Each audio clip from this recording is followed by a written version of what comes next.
नमस्कार देवेंद्र सर। कुछ क्वेश्चन है। मैं एजुकेशन का आपका वीडियो देख रहा हूँ, काफ़ी पहले से सोच रहा था करूँगा करूँगा, पर वो एजुकेशन का वीडियो हमसे हो नहीं पा रहा था।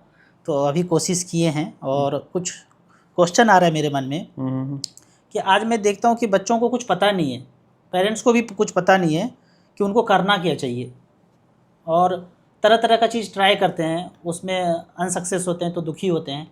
एग्जैक्टली पता नहीं है कि बच्चों को करना क्या है, पेरेंट्स को भी नहीं पता है। ऐसे में क्या करें? सबसे पहले तो आप सबको नमस्ते। और दो जो बात आपने पूछी ना कि आजकल पेरेंट्स को पता नहीं है और बच्चों को पता नहीं है, एक्चुअली बच्चों को कभी पता रहा ही नहीं, ज़िंदगी में कभी किसी को पता नहीं रहेगा, क्योंकि माँ बाप सोचेंगे अपने हिसाब से, बच्चा सोचेगा अपने हिसाब से। माँ बाप बच्चे के हिसाब से तब सोचेंगे जब बच्चे को समझते हों।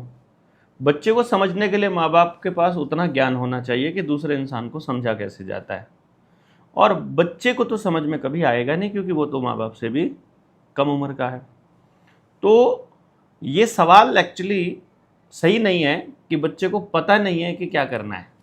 असली सवाल, या फिर इसका जवाब, मैं इसको सवाल को अगर ठीक भी मान लें, इसका असल जवाब क्या बनेगा कि इंसान को ये भले ही ना पता हो कि उसे क्या करना है, लेकिन उसे ये ज़रूर पता होना चाहिए कि उसे क्या नहीं करना है। और जीवन में कोई ऐसी तो बात है नहीं है कि इस पॉइंट को आप सक्सेस बोलेंगे। एक डीएसपी लग गया है बंदा, पता चल रहा है कि वो सुसाइड कर रहा है। एक आईएएस बन गया है, पता चल रहा है कि सुसाइड कर रहा है। करोड़पति हैं, अरबपति हैं, अरबों रुपए की संपत्ति है, कई सौ करोड़ रुपए हैं, फिर भी पति पत्नी में अनबन और वो तलाक ले रहे हैं। पूरी दुनिया भर का फेम है, लोग सक्सेसफुल बोल रहे हैं, फिर भी वो हैप्पी नहीं है। तो सक्सेस का पैमाना, लोगों ने अगर पैसा ले लिया है तो वो तो वेश्या के पास भी है जो अपना शरीर बेच रही है। यदि नौकरी मानोगे तो वो तो 1% से ज़्यादा किसी को मिलनी ही नहीं है, 0.1% से। यदि आप हैप्पीनेस मान के चलोगे, उसका तो लोगों को पता ही नहीं है मतलब क्या आप हो ये जाएगा। कह रहे हैं कि हम नौकरी को सक्सेस माने तो वो 1% से भी कम है। 1% 99% तो है ही नहीं कुछ भी। अभी मौजूदा समय में टोटल पॉपुलेशन का मुश्किल से 4 या 5% लोग नौकरी पर हैं, और हर साल जो लोग रिटायर होते हैं, जो नई ये भर्तियां 4-5% निकलती हैं, आप प्राइवेट और टोटल, सब बोल हाँ रहे हैं? टोटल। ठीक है। अब थोड़ा सर्विस सेक्टर थोड़ा बड़ा है तो उसको थोड़ा बड़ी कंपनियां हो गई तो उनके एम्प्लॉयज़ को काउंट कर लेते हैं। बट यदि आप काउंट करते हो हर साल कितने बंदे नौकरी मतलब करेंगे, कितने बंदों को, नए लोगों को जॉब मिलेगी, तो उसमें जितने लोग अप्लाई करते हैं, यानी एलिजिबल हैं, एलिजिबल तो बहुत से अप्लाई नहीं करते। जैसे मान लो ग्रेजुएशन बेस पर कोई नौकरी निकली, मैं भरूंगा नहीं, तो इसका मतलब एलिजिबल तो मैं हूं लेकिन भर नहीं रहा हूं। पर जो लोग फॉर्म भर रहे हैं, जिनको वो नौकरी चाहिए, उसके मुकाबले जिनको वो नौकरी मिलती है, उसका जो प्रतिशत है वो 0.01% से भी कम है। इसका मतलब यदि नौकरी आपके जहन में है कि नौकरी पाना सक्सेस की गारंटी है, तो 99.9% जो है वो गारंटी रहेगी फेलियर की। उनको तो मिलेगी नहीं, क्योंकि परसेंट सीट ही इतनी ज़्यादा कम है। मतलब इस पे मैं तो पर्सनली बोलना चाहूंगा। मैं हाँ, अपने दोनों बच्चों को बोला कि कोई भी नौकरी तैयारी नहीं करना है, हाँ, क्योंकि मैथ मेरा अच्छा है। हाँ, तो जहाँ 9% फेलियर, 99.09% फेलियर हो, हाँ, तो मैं उस वैसे काम में जाने का क्या बच्चों को मतलब क्यों है। झोंकूंगा? हाँ, तो तो मैंने झोंका नहीं। आपने तो कर दिया ये, क्योंकि आपको समझ आ गया। तो अब मैं क्या कह रहा हूं कि इंसान का जीवन मिला, आदमी को ये भी मैं नहीं। किसी भी नौकरी का मतलब बोल रहा हूँ, प्राइवेट भी नहीं, हाँ, सरकारी भी नहीं। हाँ, बात मैंने नौकरी की बच्चों को है। बोला तुमको क्या करना है, हाँ, तुम भले ही उसमें 25,000 50,000 कमाना, वो फिर भी सक्सेस है कि या 25,000 तो 10,000 मिल गया, कमा लो। 10,000 तो मिल गया ना। और वहां 99% आप बोलते हैं कि फेल्योर है, तो वहां तो 10,000 भी नहीं कमा पाएगा फिर देखो, वो। एक सिंपल सी बात है, मैं आपको बताता हूँ। इंसान को क्या करना है, इंसान को परमात्मा ने जब धरती पर भेजता होगा, इंसान, मुझे पूरा यकीन है वो ये तो नहीं कहता होगा कि तुमको जाकर नौकरी करनी है। क्योंकि नौकर जो है उसको भी उसी परमात्मा ने बनाया, और जो नौकरी पर रख रहा है उसे भी परमात्मा ने बनाया। तो ऊपर जाकर के परमात्मा ये कैसे कहेगा तुम अपने दूसरे भाई को नौकर रख लेना। वो एक ही, अगर बाप की सबको संतान बराबर ही है तो बना। सब हाँ। बराबर हैं। तो एक आदमी दूसरे का नौकर कैसे हो गया, और वो उसका कैसे शोषण कर सकता है? पहला बिंदु ये है। हाँ, चाहे आप बिजनेस करते हो, चाहे आप नौकरी करते हो, कुछ भी करते हो, महत्वपूर्ण काम है।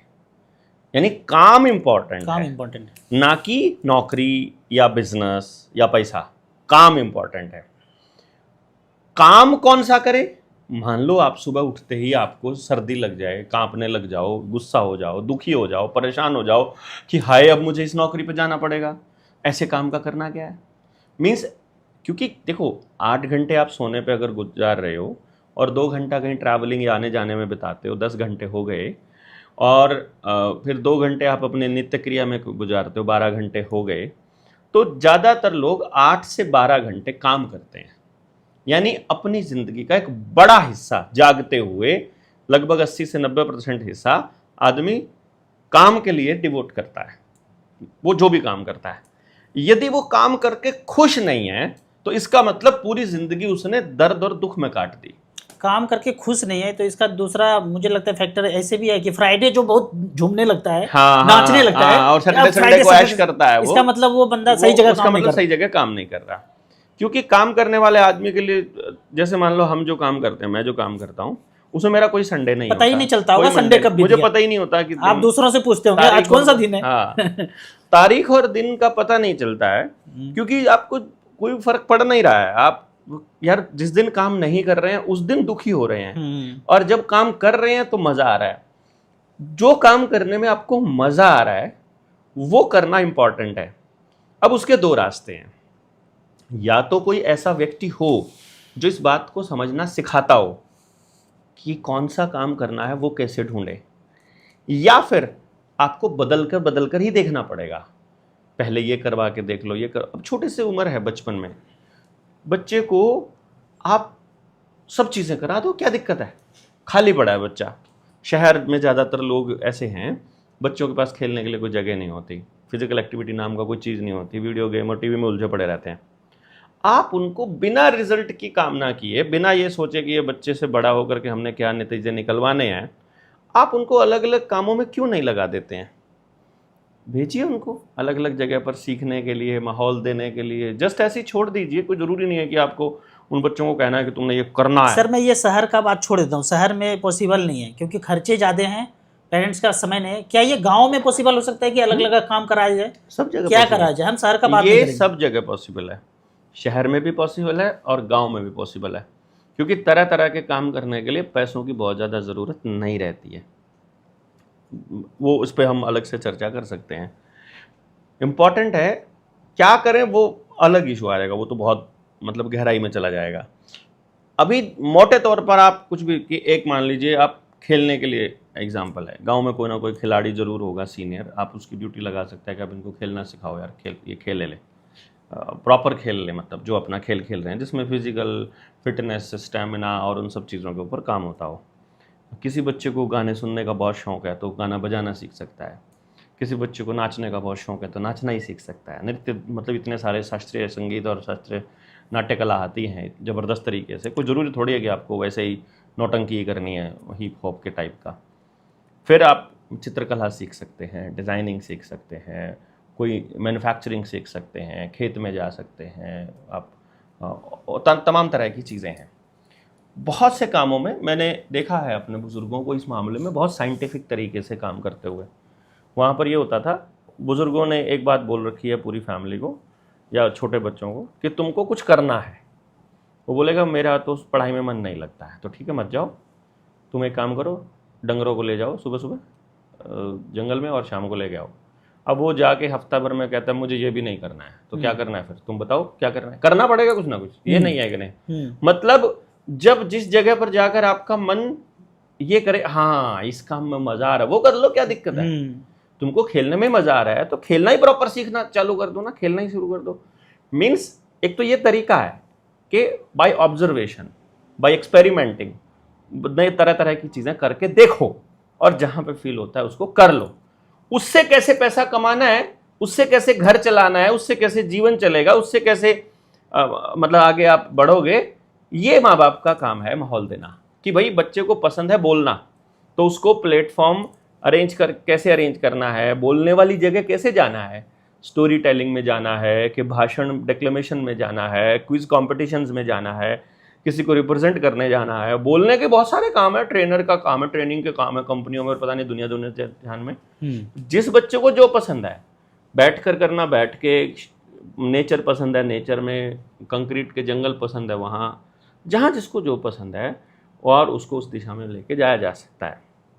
तो माँ बाप के लिए ये पता होने से ज़्यादा, मतलब कि भाई बच्चा क्या करेगा, ये पता होना और उसको स्वीकार करना ज़रूरी है, क्या नहीं करेगा जिसमें उसका मन नहीं लग रहा है। फिर उस किस चीज़ में मन लगेगा वो रास्ता प्रोवाइड करना, वो माहौल देना, ये माँ बाप की जिम्मेदारी है। वहाँ अगर माँ बाप फेल होता है उसमें तो कोई कुछ भी नहीं कर सकता। दूसरा सवाल है सर मेरा कि आज जैसे बच्चों को हम मानते हैं कि सक्सेस हो जाए, सबका पेरेंट्स का यही दिक्कत होता है कि मेरे बच्चे जल्दी से जल्दी सेटल हो जाएं, और उन्होंने कंपटीशन दे करके अच्छा पैकेज करके नौकरी हासिल कर लिया, जिसको हम सक्सेस बोलते हैं सोसाइटी, पेरेंट्स को भी लग गया, फैमिली मेम्बर में भी धुआंधार एकदम ताली बज गया कि भाई बड़ा अच्छा कर दिया। लेकिन बच्चे खुश नहीं, वहाँ पहुँच के भी वो घर जब आते हैं तो वो खुश नहीं है। जो बचपन में चाहक होता था बेटे का या बेटी का, नौकरी से आते थके हारे रहते हैं, सोए हैं तो सोए रहते हैं, मतलब वो खुश नहीं है। लाखों का पैकेज है पर खुश नहीं है, उसका क्या कारण है? हमारे दिमाग में 10 लोब्स होते हैं, उन 10 लोब में न्यूरल कनेक्शन बनता है। उस कनेक्शन के ज़रिए हमको थॉट्स आते हैं और विचार आते हैं और आइडियाज़ आते हैं। वही कनेक्शन ऊपर से यानी कुदरत से हमको कनेक्ट करता है, वही पाइनियल ग्लैंड के ज़रिए, और वो ऊर्जा आती है हमारे पास किसी भी काम को करने की, जिस काम के लिए हमको पैदा किया गया है। यदि आप उस काम में उस ऊर्जा को नहीं लगाओगे तो वहाँ बांध बन जाएगा, ऊपर वो ऊर्जा रिलीज नहीं होगी तो नया कुछ नहीं आएगा, स्टैग्नेशन आ जाएगी, वहीं के वहीं ठहर जाओगे।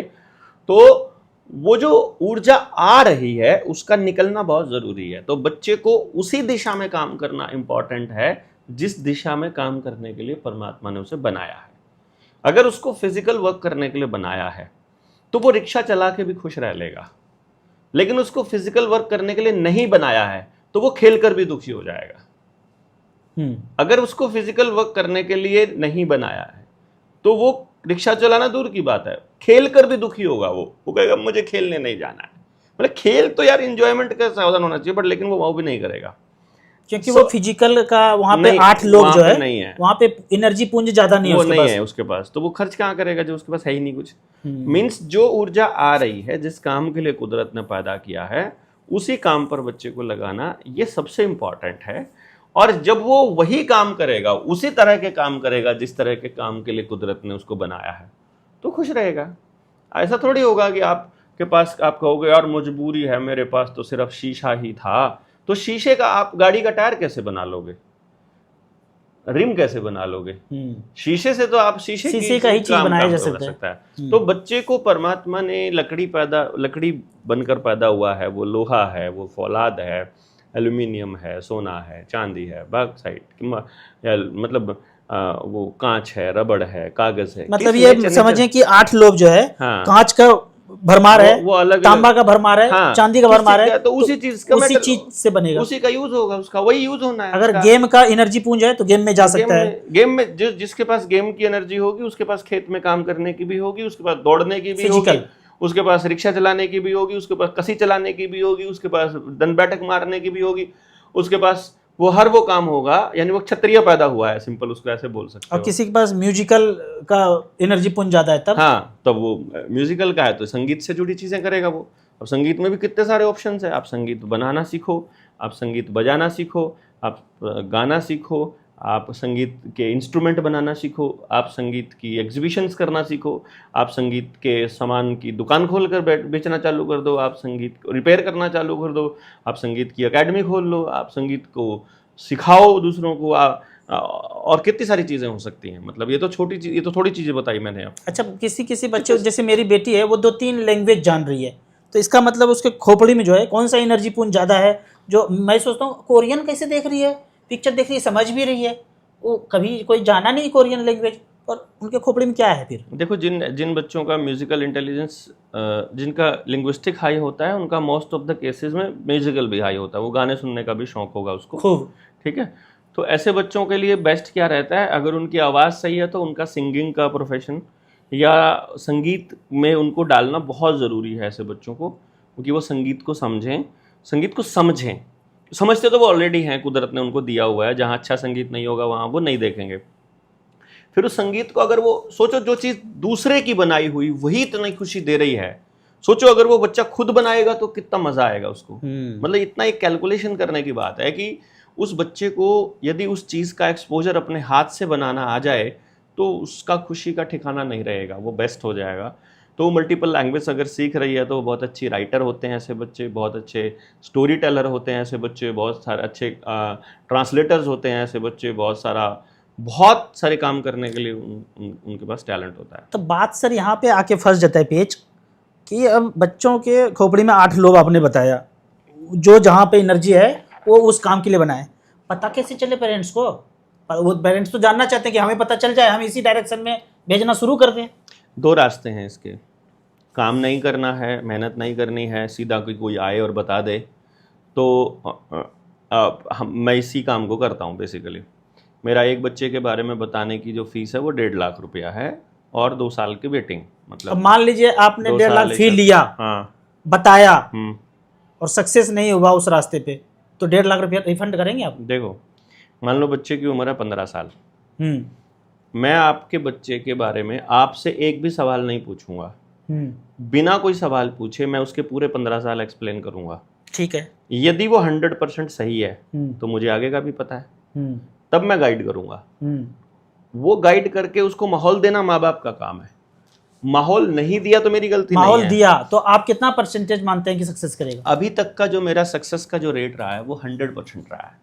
100 माने 100। मतलब आपने बताया, उन्होंने माँ बाप ने काम उन किया, पे लगा दिया। साल भर के अंदर माँ बाप को इतना जबरदस्त, साल भर मैंने जानबूझ के बहुत ज्यादा समय लिया है, 2-4 महीने में ही दिन रात का अंतर बच्चे में आना चालू हो जाता है। चेहरे पे चमक, काम में एनर्जी, मतलब बॉडी में एनर्जी, जबान में मिठास, काम के प्रति लगन अपने आप बढ़ जाती है अगर बच्चे को वही मिल रहा है जो उसके लिए बनाया, जिसके लिए दिया है। माँ बाप वो कर ही नहीं रहे हैं। मान लो किसी माँ बाप ने अपने बच्चे के साथ में शुरू में ज़्यादा डिक्टेटर बन करके बचपन में ही रिश्ता खराब कर लिया, अब बड़ा होने के बाद बच्चा उसकी बात ही नहीं मानेगा, उसमें मेरी क्या गलती है भाई? मैं तो क्या कर सकता हूँ कि जो मैंने इसके पिछले 15 साल या 5 साल का है तो 5 साल, 10 साल का है तो 10 साल, जो मैंने पिछले एक्सप्लेन किए हैं, इन बातों में से अगर एक लाइन भी गलत है तो मैं आगे एक्सप्लेन ही नहीं करूंगा।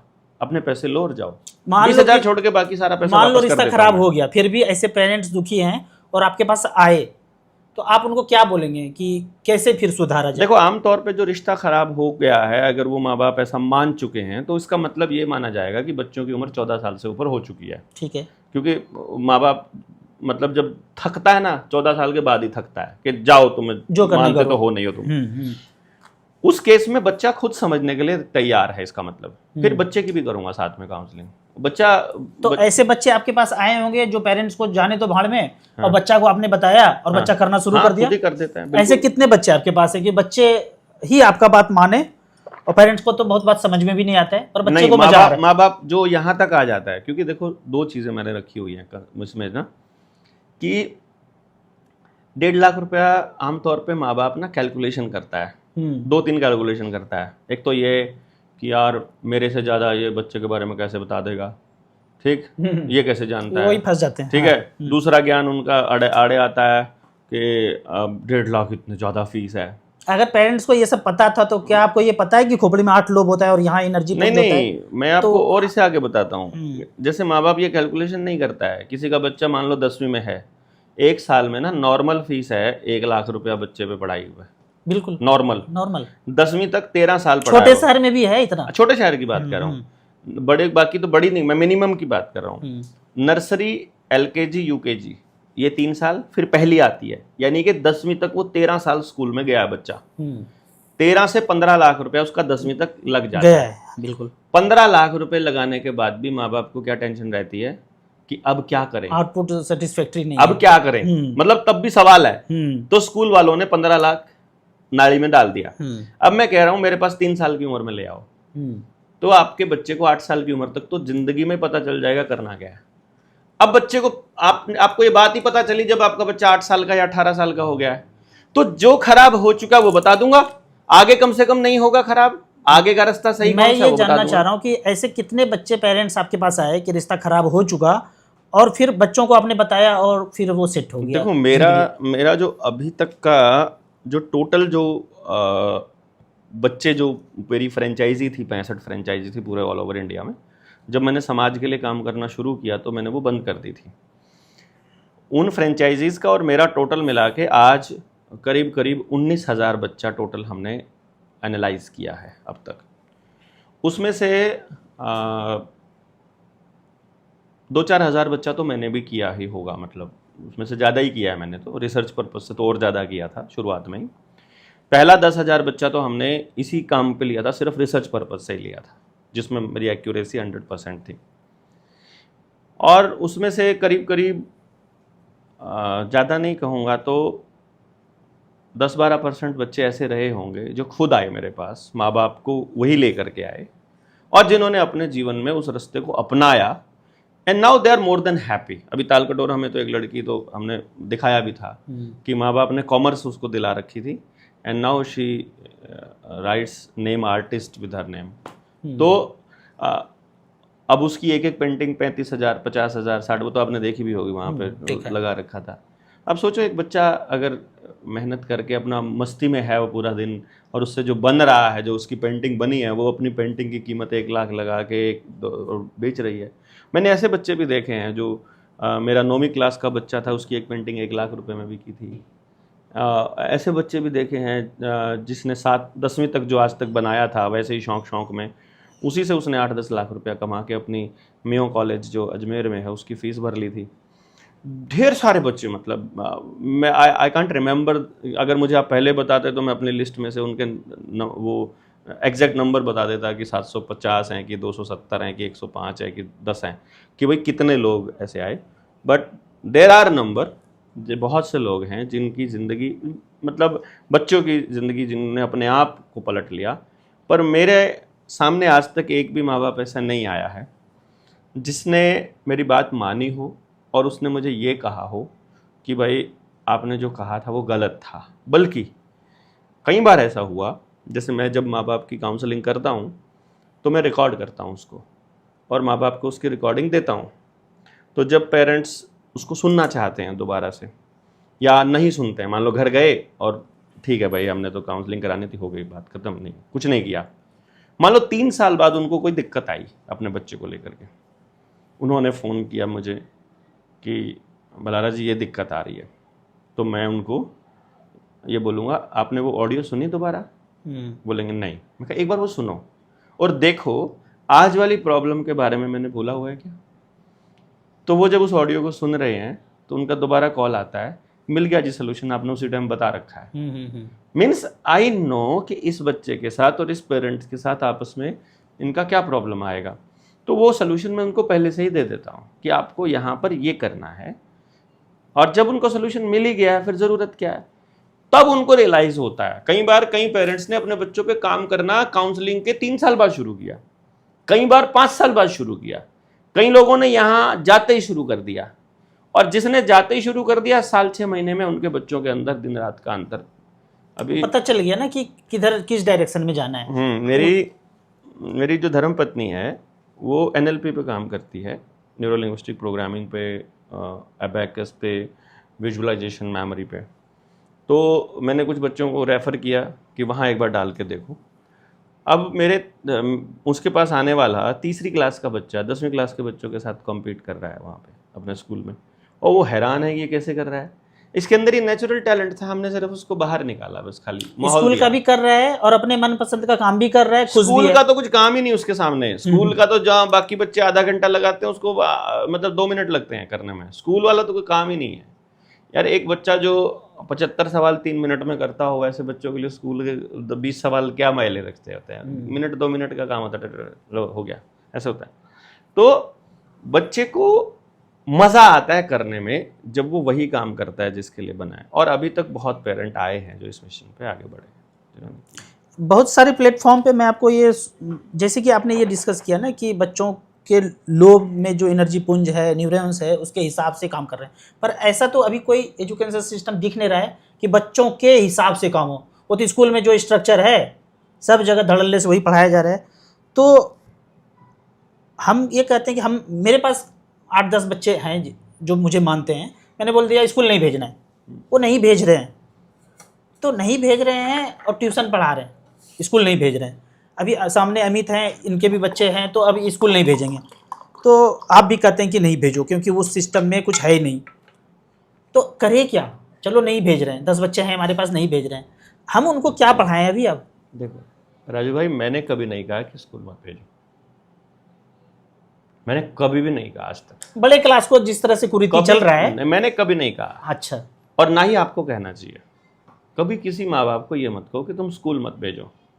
माँ बाप को केवल बताओ कि जिस स्कूल में भेज रहे हो उसमें ये कचरा चल रहा है। हाँ, उसके बाद भी भेजते रहे तो भेजे, ना भेजे तो ना भेजे। मैं तो पर्सनली नहीं भेजा, जब से जाना मैं नहीं भेजा। आपने नहीं भेजा, ठीक है। हाँ। मतलब मैं अगले को भी मत भेजो, किसी को मत बोलो। आप अपनी बता सकते हो कि मैंने नहीं भेजा। अगले को मत बोलो कि तुम मत भेजो, क्योंकि उस बंदे को यह भी पता होना जरूरी है कि नहीं भेजना तो क्या करना है। हाँ, आपने एक बड़ी गलती कर दी कि उनको स्कूल भेजना से बंद कर दिया और घर पे ट्यूशन चालू कर दिया। उससे भी ज्यादा कचरा हो गया वो, क्योंकि वो ट्यूशन पढ़ रहा है तो रट्टे ही वहां मार रहा था, रट्टे ही वहां मार रहा है। फर्क क्या हुआ भाई? साथ में वो कर रहे हैं ना थोड़ा सा, जो ठीक है, बोलते हैं ना अब आप को करिकुलर एक्टिविटीज अगर वो बच्चा कर रहा है साथ में, तो वो किस हिसाब से कर रहा है? देखो क्या होता है, माँ बाप, बच्चा, टीचर, ये एक ट्रायंगल के 3 पॉइंट्स पे बैठे हैं। इनमें से एक भी नहीं होगा तो काम नहीं होगा। मतलब गाइड नहीं होगा, टीचर की जगह फैसिलिटेटर नहीं होगा, टीचर माँ बाप नहीं होंगे या बच्चा नहीं होगा, माँ बाप की जगह किसी न किसी को लेनी पड़ेगी।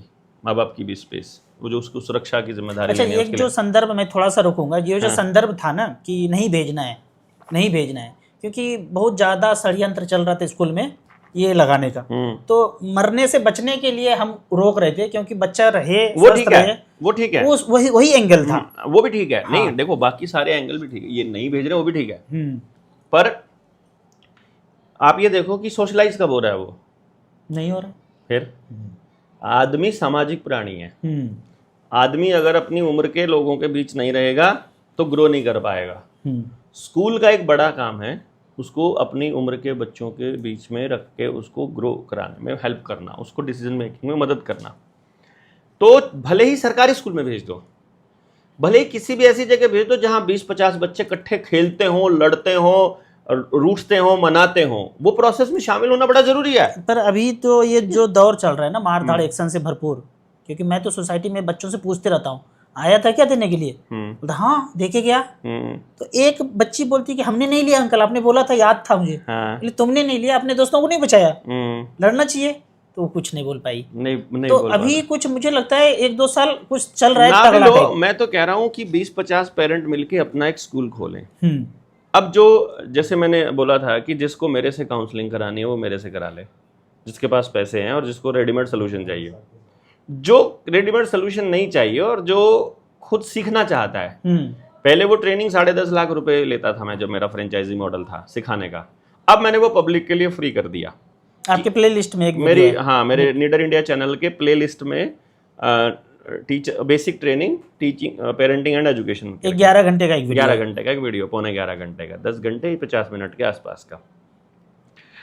उसको आप अगर कर लेते हो तो आपको अपने बच्चे के बारे में ज्यादातर चीजें पता चल जाएगा।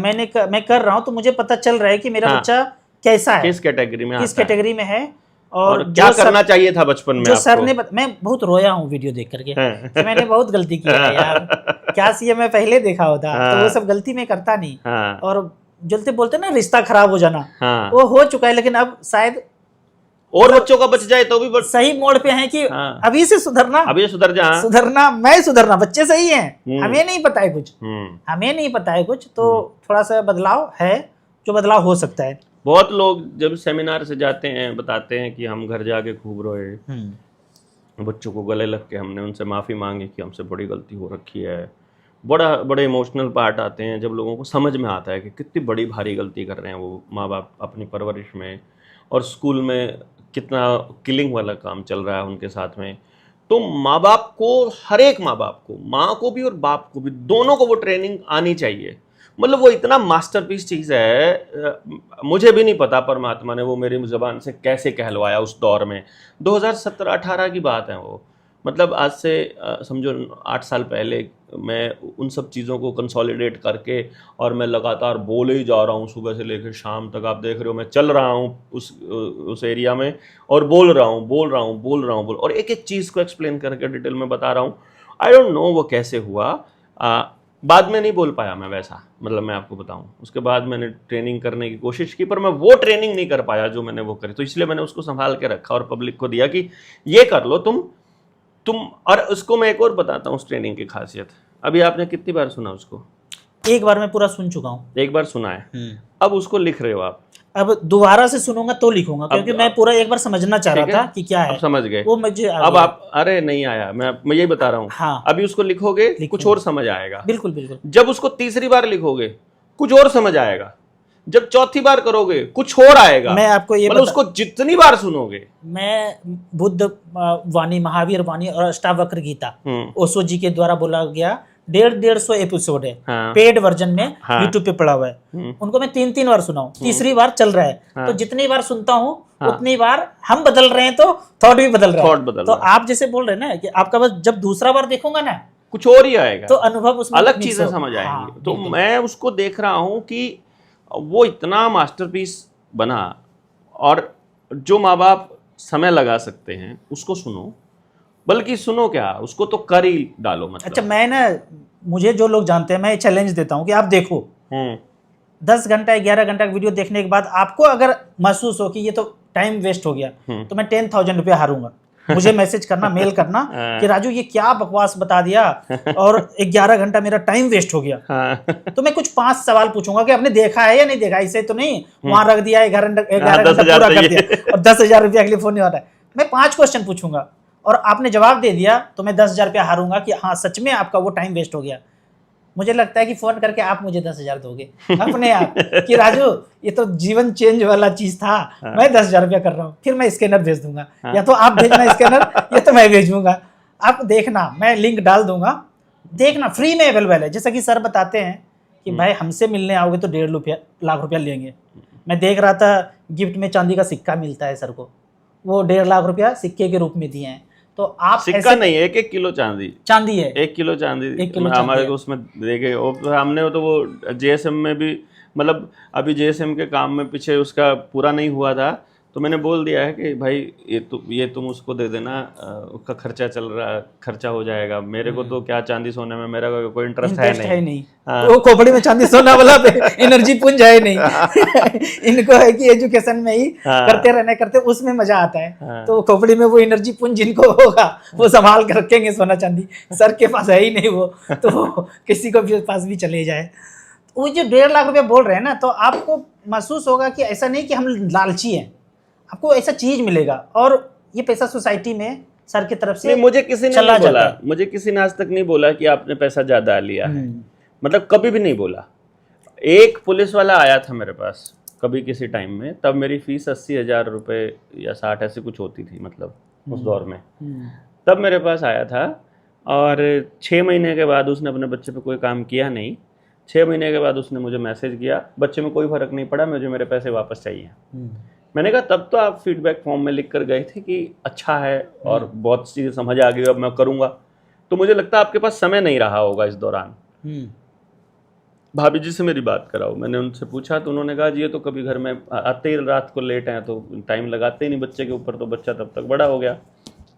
तब उनको लगा कि पैसे मांग लेता हूँ, कम से कम पैसा तो आएगा वापस। पुलिस वाला तो था ही।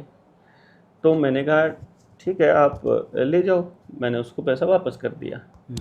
तो लगभग 1 साल बाद उसका फिर से फ़ोन आया, साल नहीं शायद 6-7 महीने बाद ही आ गया कि डॉक्टर साहब आपकी मदद की ज़रूरत है। मैंने कहा क्या हुआ? कहते मैंने और वो आपका वाला दिया हुआ पैसा मैंने और काउंसलरों के ऊपर लगाया, दूसरे लोगों को दिया कि मैं किसी और काउंसलर से बात करता हूँ, पर नहीं किसी को समझ नहीं आया, आप ही से करानी है काउंसलिंग।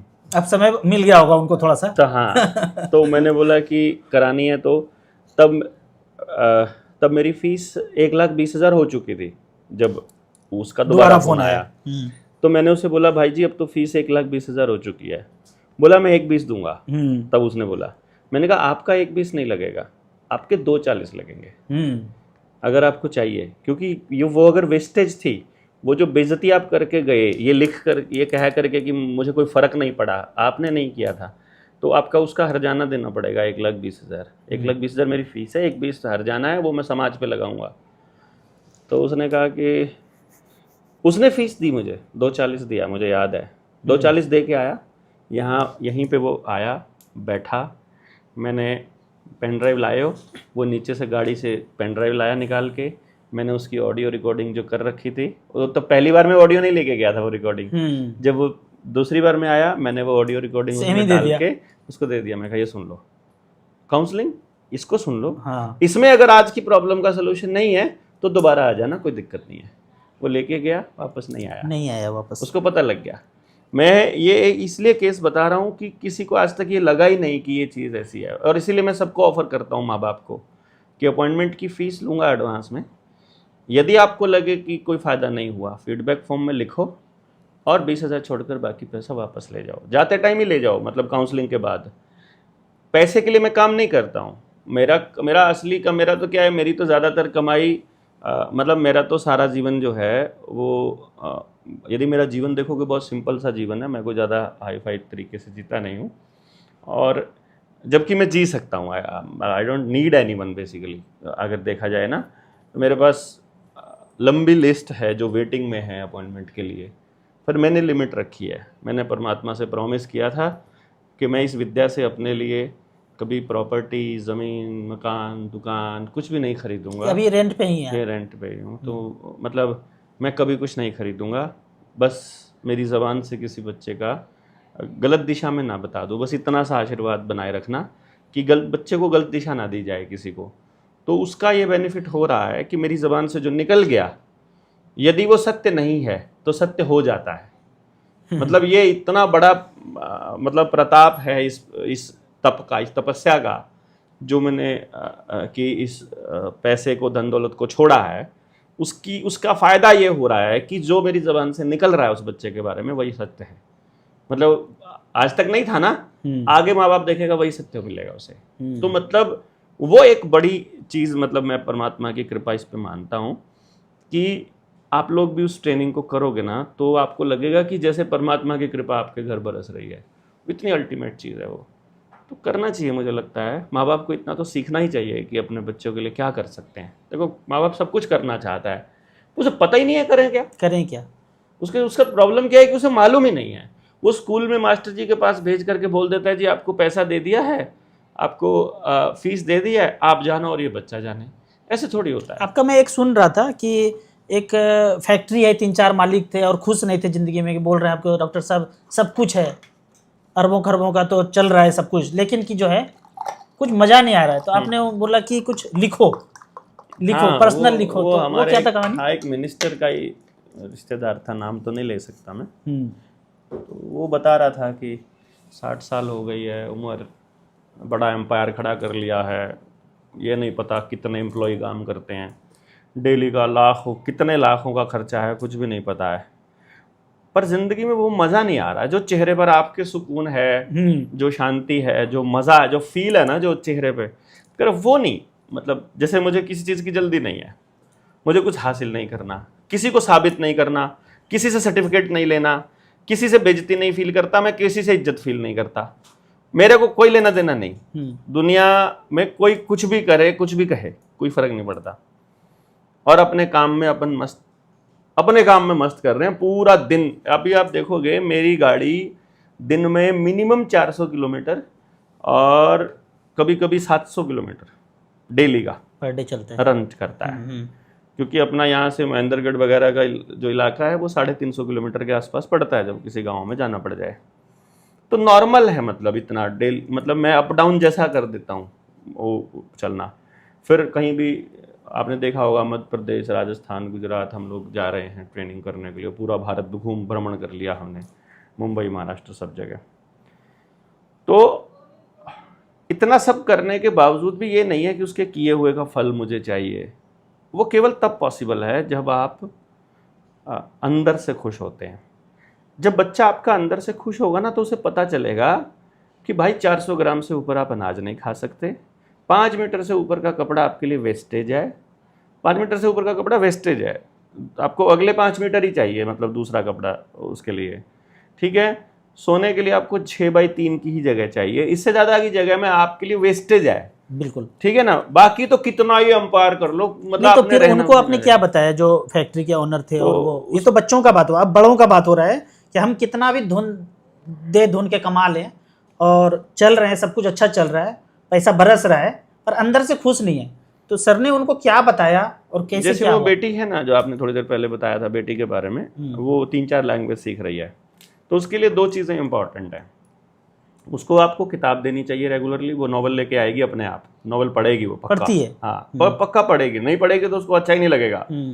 तो वो नॉवल पढ़ रही है और वो कुछ लिखेगी भी, पक्का डायरी भी लिखेगी, लिखती है, हाँ, वो मतलब कन्फर्म है, वो बनी ही उस चीज़ के लिए है कि पहाड़ पे कहीं सुकून, आप उसको किसी ट्रेनिंग में लेके आओगे ना, उस जगह पे जाकर वो वापस आने का मन ही नहीं करेगा उसका, जो अपने वाली ट्रेनिंग में होती है। वो कहेगी मुझे यहीं बैठ के लिखना है, यहीं बैठ के पढ़ना है। तो बोलो अपनी किताब ले ले, तू चल देख तेरे को क्या दिखा के लाते हैं। वो जाते ही मतलब अपने आप पता चल जाएगा उसको, मेरे को यही करना है, यही करना है, वो फील हो जाएगा उसको। तो उसको जब मैंने बताया उसको कि मैंने कहा आपके पास पहाड़ में कोई जानकार है, उसने बोला कि मेरा फार्म हाउस, उसने बताया कसौली में से मैंने जगह ले रखी है। मैंने कहा एक काम करो आप, अब की बार आप फार्म हाउस पे 3 दिन के लिए मेरे कहने। अब वहाँ गए कैसे, कैसे समझे कि ये बताऊं उनको? वो तो अपनी रिपोर्ट होती है, उनका काउंसलिंग किया, उनका काउंसलिंग किया था वो, उनके बच्चों की थी। तो जब उनके बच्चों की करी तो उनको रियलाइज हुआ तो अरे मेरे को भी हो रखा है, मेरे को भी होना चाहिए, तो उन्होंने खुद की भी करवाई फिर, मतलब फिर मियाँ बीबी दोनों की करवाई। हरियाणा सरकार में उस टाइम जब नई नई खट्टर सरकार थी ना, कई मिनिस्टर्स थे अपने बच्चों को लेके आए थे मेरे पास, कई गवर्नर थे, फिर बॉलीवुड से बहुत सितारे थे, दुनिया के मतलब बड़े बड़े जुडिशरी में, पुलिस महकमे में, बिजनेस वर्ल्ड के दिग्गज, जो इस बिजनेस का टॉप आदमी, मतलब वो इधर आया हुआ है मेरे पास, ऐसा नहीं है। और वो मुंह मांगी कीमत देने को भी तैयार है अपने वहां पर इस सिचुएशन को खड़ा करने के लिए। हाँ, वो फिर पैसा कमाना चाह रहे हैं ना। हाँ, नहीं पैसा नहीं, अल्टीमेट चीज आपके पास हो गई ना, लास्ट चीज। मान लो आपने अपने परिवार के सब लोगों को वो ट्रेनिंग करवा दी ना, मैं गारंटी देता हूं घर के 4 लोगों ने अगर वो ट्रेनिंग कर ली, वो चारों लड़ना बंद कर देंगे। अगर 5 लोग घर में हैं और मान लो 10 लोग घर में हैं, उनमें से 6 ने ट्रेनिंग कर ली, तो 6 लोग लड़ना बंद कर देंगे। मैं बता 6 लोग खुश रहना चालू हो जाएंगे। अपना पर्सनल बता देता हूँ। हाँ, 2 फ्लैट है मेरे पास, एक ही घर में रहते थे, रोज झगड़ा होता था। मैं भाग गया, मैं नीचे रहता हूँ क्योंकि मैं ही झगड़ा करता था। बोला मैं ही कला का जड़ हूँ, मैं ही भागता हूँ नीचे और नीचे सोता हूँ। बोला मैं रहूंगा तो झगड़ा होगा, भागो। और ये परिवर्तन आपके वीडियो देखने के बाद आया। नहीं, अभी तो आप भागे। हाँ। जब आप इस चीज को समझ जाओगे तब आपको चुप रहना आ जाएगा, तब आपका रिएक्शन टाइम बढ़ जाएगा, तब आपके शब्द बदल जाएंगे, तब आपका बिहेवियर बदल जाएगा, तब आपको अंदर से खुशी आएगी, तब आप अपने आप माहौल को बदल दोगे, तब पॉजिटिविटी अपने आप आ जाएगी। आप देखोगे ना, आप मेरे घर में जब आप आओगे, मेरे घर में एक अजीब सी पॉजिटिविटी है, मतलब यहाँ आके सामान बिखरा पड़ा है। हाँ। लेकिन यहाँ आकर जाने का जी किसी का नहीं करता। उनको लगता है ये रीज़न क्या है कि जब आप सामने वाले को समझते हो ना, तो एक अलग सा एनर्जी फ्लो चालू हो जाता है उस एरिया के अंदर। तो जब आपके घर में वो हो जाए, जो कि सबसे बड़ी ज़रूरत है, आप पैसा कमाते हो दुनिया से अप्रूवल लेने के लिए, दुनिया से सर्टिफिकेट लेने के लिए और अपनी खुशी के लिए। खुश आपने होना है काम से, और अप्रूवल आपको जो ये नहीं, जब आपको पता चल गया मुझे यही करना है, बात ही खत्म। क्योंकि आपको पता होना चाहिए, दुनिया को थोड़ी पता है कि आपको क्या चाहिए या आप कौन हो, क्या हो। बिल्कुल। और आप ही को पता नहीं है, यही सबसे बड़ी प्रॉब्लम है। तो जब मैंने उसे बताया बंदे को, तो मैंने उसे बोला कि आप 3 दिन के लिए चले जाओ और पहाड़ों पे चले जाओ, पहाड़ों पे जाओ और लिखो। बोला लिखता तो मैं पूरा दिन, अरे भाई तुम खाते लिखते हो यार, कितने लाख कमा लिए, कितने खर्च कर दिए, ये नहीं। तो क्या लिखना है? मैंने कहा ऐसे ही बैठे हो, कुछ भी मन में आ रहा है वो लिखना है, लिख दो जो मन में आ रहा है। और उसने फिर फ़ोन किया मुझे 10 दिन के बाद, बोला मैं 3 दिन के लिए गया था, मैं तो अभी वहीं हूँ, 10 दिन हो गए हैं। 10 दिन मेरे को तो मजा आ रहा है। बिजनेसमैन 10 दिन के लिए कहीं बाहर नहीं जाते हैं, कभी नहीं जाते हैं। बोला मजा आ रहा है। अब वो असली में पैसा छाप रहे हैं अपने लिए, अभी तो दूसरों के लिए छाप रहे थे, अब अपने लिए छपाई कर रहे हैं 10 दिन। पैसा नहीं, धन। हाँ, धन, असली धन, जो आत्मा से कनेक्शन, वो पीके का मन का जो खो जाता है ना, उनको वो मन का मिल रहा है कि मेरा मन का कहीं खो गया था, अब मेरे को वो मन का मिल गया वो 10 दिन में। अभी भी बात होती होगी उनसे? रेगुलरली वो जो आ जाता है वो हमारी फैमिली का मेंबर बन जाता है। वो भले ही दुनिया के लिए कुछ ना करे, लेकिन उनको जब भी फैमिली के किसी इशू पर बात करनी है, अब तो मेरे पास जो पेरेंट्स आते हैं रिश्ता करना है तो मेरे से पूछते हैं कि यार इसके लिए लड़की ये ढूंढी है, इसकी भी काउंसलिंग करके चेक करके देखो इसके साथ कंपैटिबिलिटी कैसी बनती है, फिर ये करियर चूज करना है, ये करें कि ना करें। तो नाउ लाइक फैमिली कभी भी आ जाते हैं, कभी भी बैठते हैं, चर्चाएं होती हैं लंबी, और बताते हैं वो अपने जीवन में हुए परिवर्तन के बारे में।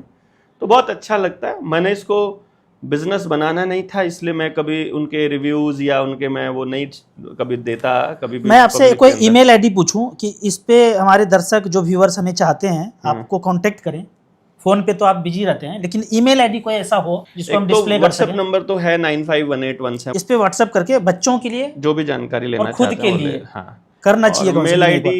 ID yashdkbalhara@gmail.com। तो बच्चों के लिए और खुद के लिए जरूर कांटेक्ट करना चाहिए। वो पीके का मन का खो गया है सबका, हमने हाँ हमारी वो मन का चाहिए सबको।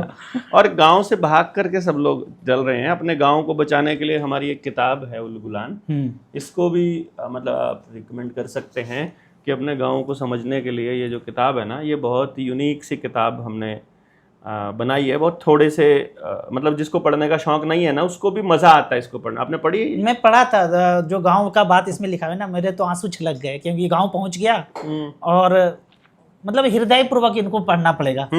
दिमाग पढ़ लगा करके मतलब हवा हवा में एकदम बिजी हैं तो मजा नहीं है।